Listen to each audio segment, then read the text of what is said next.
ओम नमो भगवते वासुदेवाय। ओम नमो भगवते वासुदेवाय।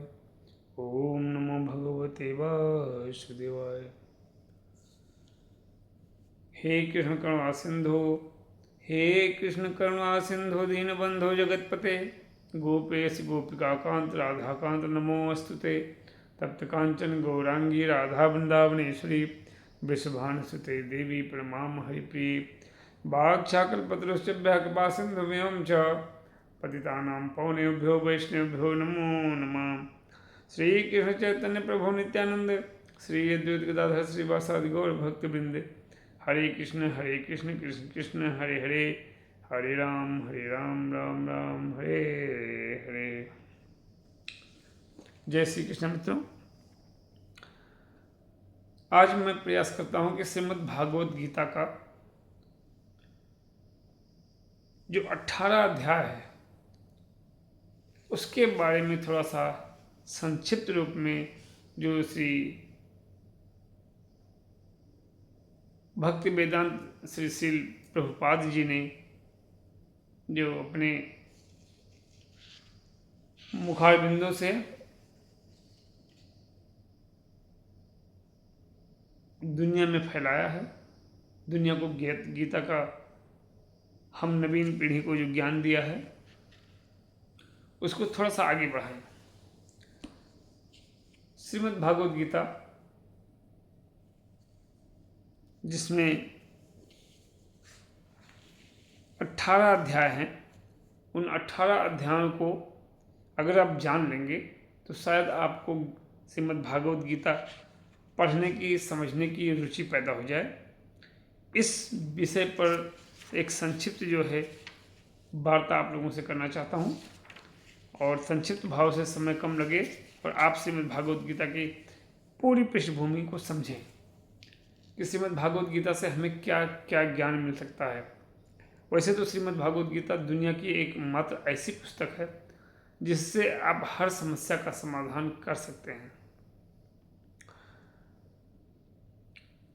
तो श्रीमद् भागवत गीता में जो पहला अध्याय है, उस अध्याय की जो हेडलाइन है कि कुरुक्षेत्र के युद्ध स्थल में सैन्य का निरीक्षण। भगवान श्री कृष्ण अर्जुन, कौरवों और पांडवों की सेना पूरी तरह से कुरुक्षेत्र के मैदान में डटी थी, तो उसका निरीक्षण कर रहे हैं। और उस निरीक्षण का जो तरीका है, उद्देश्य है, और ये माने कि रूल और रेगुलेशन यानी नियम है, कानून जो है, क्योंकि आज जो हो रहा है वो 90% बिना नियम और कानून के होता है। लेकिन उस समय अगर लड़ाई भी होती थी, युद्ध भी होती थी, तो वो धर्म के माध्यम से होती थी। तो कुरुक्षेत्र के युद्ध स्थल में सैन्य निरीक्षण का मतलब क्या है कि शक्तिशाली योद्धा अर्जुन युद्धाभिमुख विपक्षी सेनाओं के निकट संबंधियों, शिक्षकों तथा मित्रों को युद्ध में अपना अपना उत्सर्ग करने के लिए उद्यत देखता था। वह शोक तथा करुणा से अभिभूत होकर अपनी शक्ति को खो देता था, जिसका मन मोहग्रस्त हो जाता है और वह युद्ध करने के अपने संकल्प को त्याग देता है।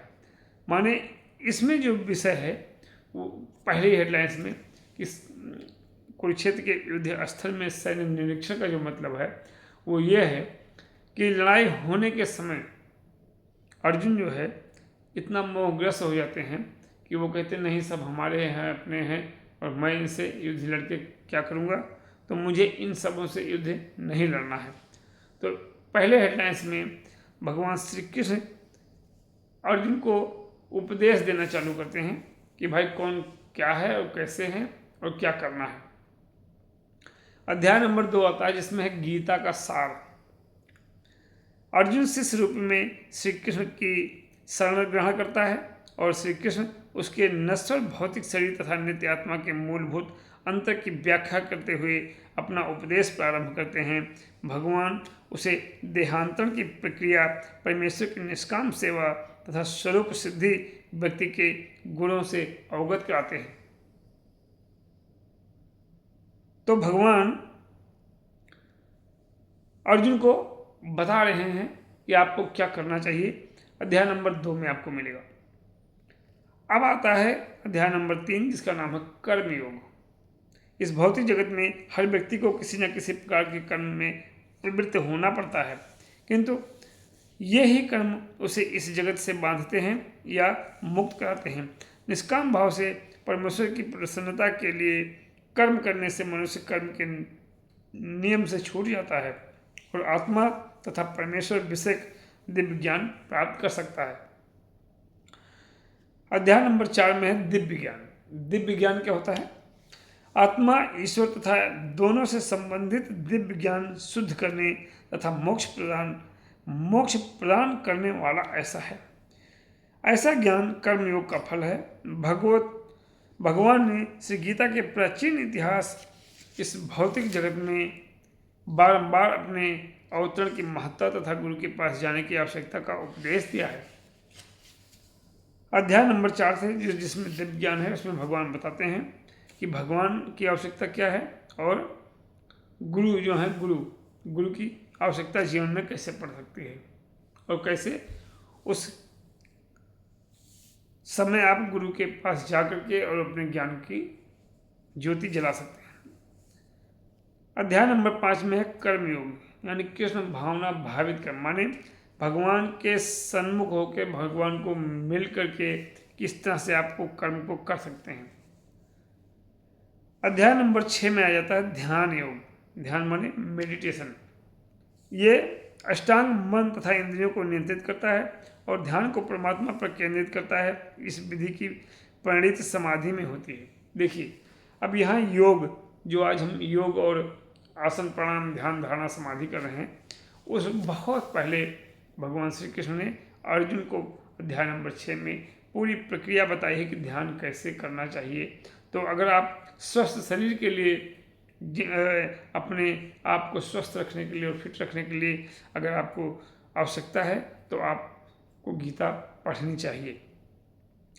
अब आते हैं अध्याय नंबर 7 में भगवत ज्ञान। भगवान श्री कृष्ण समस्त कारणों के कारण परम सत्य हैं। महात्मागण भक्ति पूर्वक उनकी शरण ग्रहण करते हैं, किंतु अपवित्र जन पूजा के अन्य विषयों की ओर अपने मन को मोड़ लेते हैं। अब यहाँ अध्याय नंबर 7 में है कि भगवत ज्ञान का स्वरूप यह है कि आप, कुछ लोग जो हैं वो अन्य देवी देवताओं की पूजा करते हैं और कुछ लोग भगवान श्री कृष्ण को मानते हैं। तो इस विषय में आपको ये जानकारी मिलेगी कि किस मार्ग पर आपको चल के क्या मिलता है। अब आता है अध्याय नंबर 8 में भगवत प्राप्ति। आप भगवान की प्राप्ति कर सकते हैं। भक्ति पूर्वक भगवान श्री कृष्ण का आजीवन स्मरण करते रहने से तथा विशेषतया मृत्यु के समय ऐसा करने से मनुष्य परम धाम को प्राप्त होता है। यानी कि भगवान को हमेशा याद करना, भगवान में हमेशा लिप्त रहना, अपने कर्मों के साथ भगवान का ध्यान करना और अंतिम समय में भगवान को ध्यान करते हुए अपने प्राण को छोड़ देना आदमी को भगवान की प्राप्ति मानी जाती है। परम गूढ़ ज्ञान। अध्याय नंबर 9 में है परम गूढ़ ज्ञान। भगवान श्री कृष्ण परमेश्वर हैं और पूज्य हैं। भक्ति के माध्यम से जीव उनसे शाश्वत संबंध है। शुद्ध भक्ति को जागृत करके मनुष्य कृष्ण के धाम को वापस जाता है। इसमें भी भगवान का जो परम भक्त है, परम गूढ़ ज्ञान को लेकर के भगवान के में समाया रहता है और अंत में भगवान के धाम को पहुंच जाता है। अध्याय नंबर 10 में भगवान का ऐश्वर्य दिया गया है। बल, सौंदर्य, ऐश्वर्य तथा उत्कृष्टता प्रदर्शित करने वाली समस्त अभिभूत घटनाएं, चाहे वो इस लोक में हो या आध्यात्मिक जगत में, कृष्ण की दैवी शक्तियां एवं ऐश्वर्य की आंशिक अभिव्यक्तियां समस्त कारणों के कारण स्वरूप तथा सर्वरूप श्री कृष्ण जीवों के परम पूजनीय हैं। अध्याय नंबर 11 में आपको बताते हैं विराट रूप। जब भगवान ने विराट रूप रखा और अर्जुन को दर्शन कराया कि मैं ही हूँ करता हूँ, मैं हूँ धरता हूँ, मैं ही पालक हूँ, मैं ही संहारक हूँ। अध्याय 12 में भक्ति योग बताया गया कि आपको भक्ति कैसे करनी है, कैसे आप भक्ति करके अपने तन को, मन को और समाज को तथा अपने घर को, अपने भगवान के मार्ग को कैसे आप सशक्त बना सकते हैं। अध्याय नंबर 13 में है कि प्रकृति, पुरुष तथा चेतना। प्रकृति माने ब्रह्मांड, पृथ्वी जल अग्नि गगन वायु से जो चल रहा है दुनिया, उसको प्रकृति बोलते हैं। पुरुष तथा चेतना, आप, हम और चेतना, उसकी जागृत शक्तियों को कैसे समझा जा सकता है। अध्याय नंबर 14 में प्रकृति के 3 गुण। प्रकृति के 3 गुण माने सतोगुण, रजोगुण और तमोगुण। इसका तीनों का विस्तार पूर्वक आपको अगर जानकारी मिलेगी, आप अगर सतोगुण के बारे में, रजोगुण के बारे में और तमोगुण के बारे में जानना चाहते हैं तो आपको श्रीमद् भागवत गीता के अध्याय नंबर 14 को आपको पढ़ना चाहिए। अध्याय नंबर 15 में पुरुषोत्तम योग। जैसे आज भगवान श्री राम जी को पुरुषोत्तम, मर्यादा पुरुषोत्तम भगवान कहा गया है, वैसे अगर पुरुष में उत्तम आपको शक्तियाँ दिखानी है या जो भी आपको भक्ति भाव प्राप्त करना है, उत्तमता की तरफ बढ़ना है, तो आपको अध्याय नंबर 15 से ज्ञान मिल जाएगा। दैवी तथा आसुरी स्वभाव। अध्याय नंबर 16 में है कि शास्त्रों के नियमों का पालन न करने वाले, मान रखते जीवन व्यतीत करने वाले तथा आसुरी गुणों के वाले व्यक्ति अधम योनियों को प्राप्त होते हैं। आज के समय में दैवी तथा आसुरी 2 ही प्रकार के मनुष्य पहले भी थे और 2 ही प्रकार के आज भी हैं, एक धर्मी और एक अधर्मी। अधर्मी का मतलब जो अधर्म आचरण करता हो, गलत आचरण करता हो। तो यहाँ भी वही कहानी है और भगवान के माध्यम से जो अध्याय नंबर 16 में बताया गया है, दैवी तथा आसुरी स्वभाव। आप देवी का गुण, आप सात्विक गुण, रजोगुण के साथ साथ आप दैवी गुण और आसुरी स्वभाव के लोगों के बारे में कैसे आप जाने, उसका आपको अध्याय नंबर 16 में वर्णन मिल जाएगा। अध्याय नंबर 17 में बताते हैं श्रद्धा के विभाग। श्रद्धा माने आपकी श्रद्धा कहाँ है, आप क्या चाहते हैं। रजोगुण तथा तमोगुण में श्रद्धापूर्वक किए गए कर्मों में स्थायी फल प्राप्त होते हैं। भौतिक प्रकृति के 3 गुणों में 3 प्रकार की श्रद्धा उत्पन्न होती है। फिर वही बात आई कि रजोगुण, सतोगुण और तमोगुण। तो इसमें आपको श्रद्धा किस पर कितना है, कैसे क्या करना है, इसके बारे में आपको जानकारी मिलेगी। और अध्याय नंबर 18 में है उपसंहार, यानी संन्यास की सिद्धि। श्री कृष्ण वैराग्य का अर्थ है मानवीय चेतना तथा कर्म पर प्रकृति के गुणों का प्रभाव समझाते हैं। वे ब्रह्म अनुभूति, भगवद गीता की महिमा तथा भगवद गीता के चरम निष्कर्ष को समझाते हैं। ये सर्वोच्च धर्म का सर्वोच्च मार्ग भगवान श्री कृष्ण की परम शरणागति है, जो पूर्ण प्रकाश प्रदान करने वाली है और मनुष्य को कृष्ण के नित्य धाम को वापस जाने की समर्थ बताती है। उपसंहार भगवान से मिलने का जो तरीका है उसको आपको श्रीमद् भागवत गीता बताएगी। तो एक तरह से आपको स्वस्थ रखना बताएंगी, भक्ति कैसे की जाए उसके बारे में आप जानकारी हो जाएगी, दैवी आश्रित शक्तियों के बारे में जानकारी हो जाएगी, भक्ति योग क्या है, प्रकृति पुरुष तथा चेतना क्या है, पुरुषोत्तम योग क्या है, विराट रूप क्या है, ध्यान योग क्या है, भगवत ज्ञान क्या है, भगवत प्राप्ति क्या है, परम गुण ज्ञान क्या है, श्री भगवान के ऐश्वर्य क्या है। इस सब को अगर आप चाहें तो एक ही पुस्तक में पूरे जीवन को आप श्रीमद् भागवत गीता के रूप में जी सकते हैं।